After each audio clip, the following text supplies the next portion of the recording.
Hello.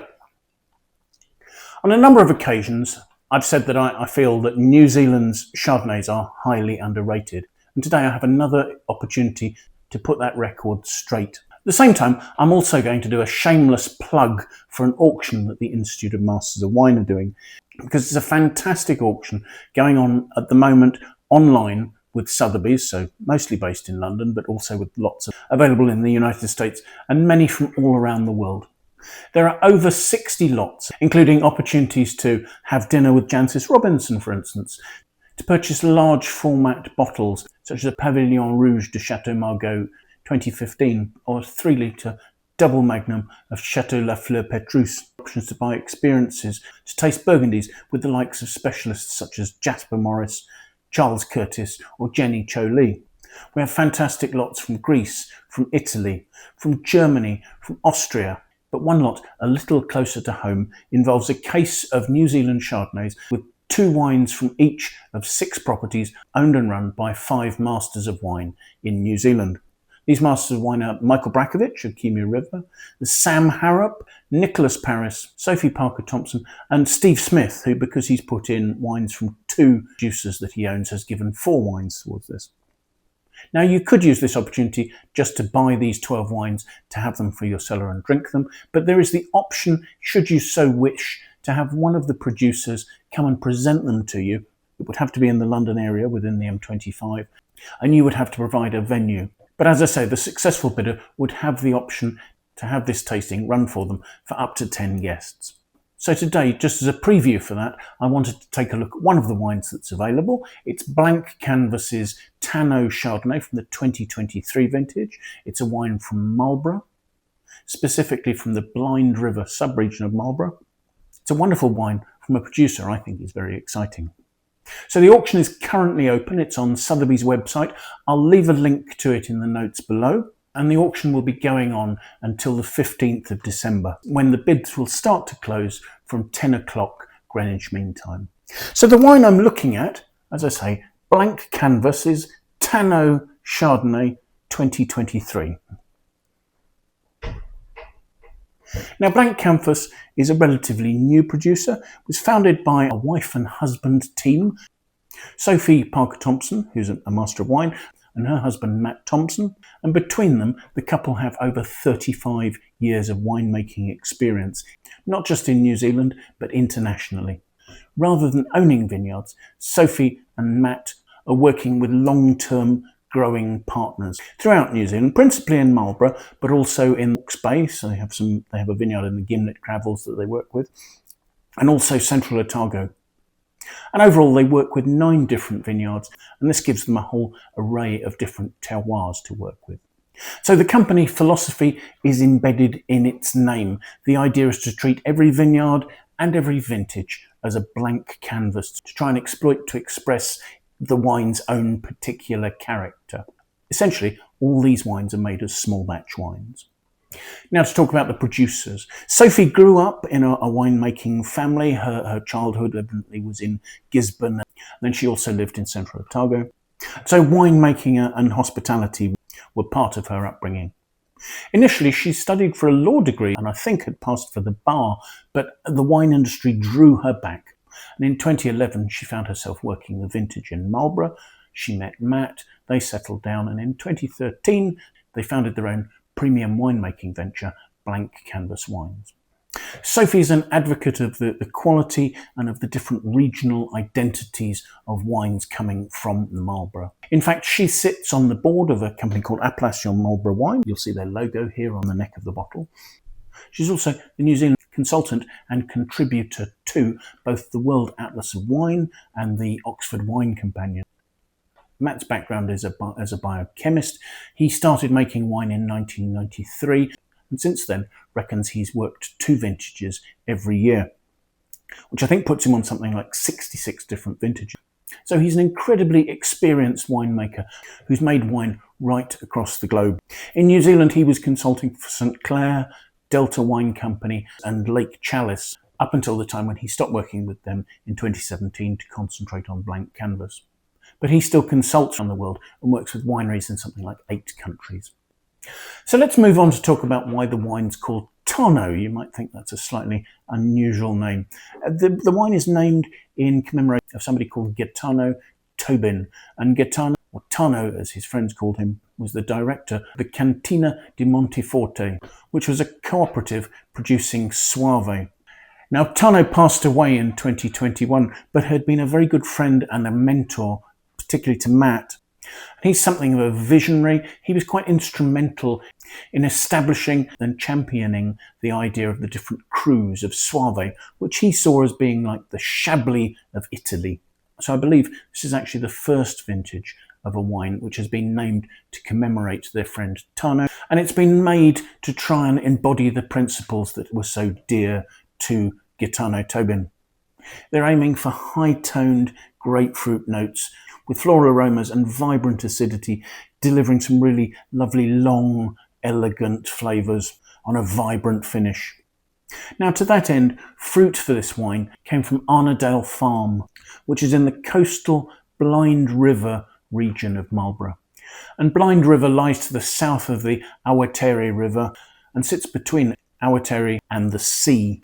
And Blind River is known as being a sort of a wild area with a cool, dry climate that provides quite mineral fruit with nervy acidities. The soils here are sort of a complex, silty loam, and the extreme coastal proximity moderates the vigour and ensures there's a really long, slow growing season, allowing flavours to develop and acidity to be retained well. And with long ripening lasting well into autumn, you can get some really well developed flavours here. The fruit from this wine is from a small plot of Clone 95 Chardonnay that was planted in 2021. The vines are trained to what is called vertical shoot positioning, so in a single, quite simple hedge, but that can be maintained to be quite narrow to make sure there's very little shading and that all the leaves are effectively photosynthesizing. And the vines are cane pruned. They say here that growers Hamish and Fiona Turner are increasingly managing their vineyard in accordance with the ideas of regenerative viticulture. Just to quickly mention Appellation Marlborough wine. This is a collective of about 50 Marlborough producers that was founded in 2018 with the aim of protecting the area's reputation for quality and authenticity. So for a wine to be certified as Appellation Marlborough, it has to be made 100% from Marlborough grown fruit. That fruit has to be grown sustainably. Now, the majority of New Zealand's wineries are certified as sustainable, so that's relatively easily achieved. They also want to make sure that for a wine to be certified as Appellation Marlborough, it's bottled within New Zealand to try and preserve its integrity, rather than perhaps being shipped and bottled overseas by the purchaser, in which case there might be greater opportunity for adulteration. And then finally, to be certified, every wine has to be tasted by a panel of independent experts. So the growing season leading up to the 2023 vintage in Marlborough had a very nervy start. Weather conditions were variable, and flowering in December resulted in quite low yields and quite a lot of loose bunches. These open bunches were actually critical to the success of this vintage for this vineyard. The La Niña conditions that predominated in 2023 gave evenly spread rain throughout the later part of summer and early autumn. But the open bunches, in combination with cool nights and the cool temperatures stopped botrytis from developing, prevented any fungal disease issues from arising. And those cool nights, of course, also helped to preserve the acidity in the fruit as it ripened.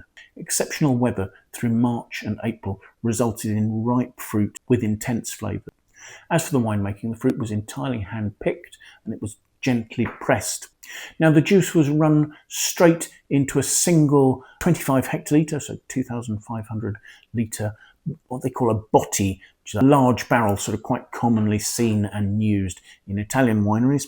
And then the balance, that bit of juice that was left over, went into French oak puncheons. So again, relatively large barrels, not barriques. Fermentation went on with the full solids in the juice, but was allowed to proceed with the indigenous yeasts that had found their way into the winery from the vineyard, or perhaps were already in the winery. And fermentation was allowed to proceed at its own pace. The wine then continued on to do its own malolactic conversion, again with the indigenous bacteria that would have come in from the vineyard and were operating in the winery. The wine aged with its lees in barrel for 15 months before being racked and bottled without any filtration at all. This happened in the second winter after harvest. The wine is vegan friendly, and as attested here, it's certified as an Appellation Marlborough wine. So let's take a look at it, shall we? First thing I'd say is that's a pale to medium yellow colour. The wine is listed on the label as having 13% alcohol. It seems to be fairly readily clinging to the sides of the glass there, and is slowly, yes, forming some fairly obvious tears. So let's see what we make of the aromas, shall we?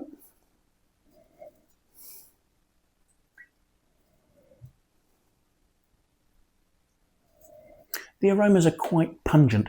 They start off with a relatively green note. There's an elevated citric note, lemony, heading through to a more grapefruit note. Then fairly rapidly, some peach notes and perhaps even a touch of apricot cuts in. Fruit aromas are quite pungent, and sitting behind them, there are delicate hints from barrel aging. I would say there's a touch of vanilla. There's certainly some creamy notes, possibly even some delicate cedary hints. It's a powerful and really quite complex wine. So let's have a taste, shall we?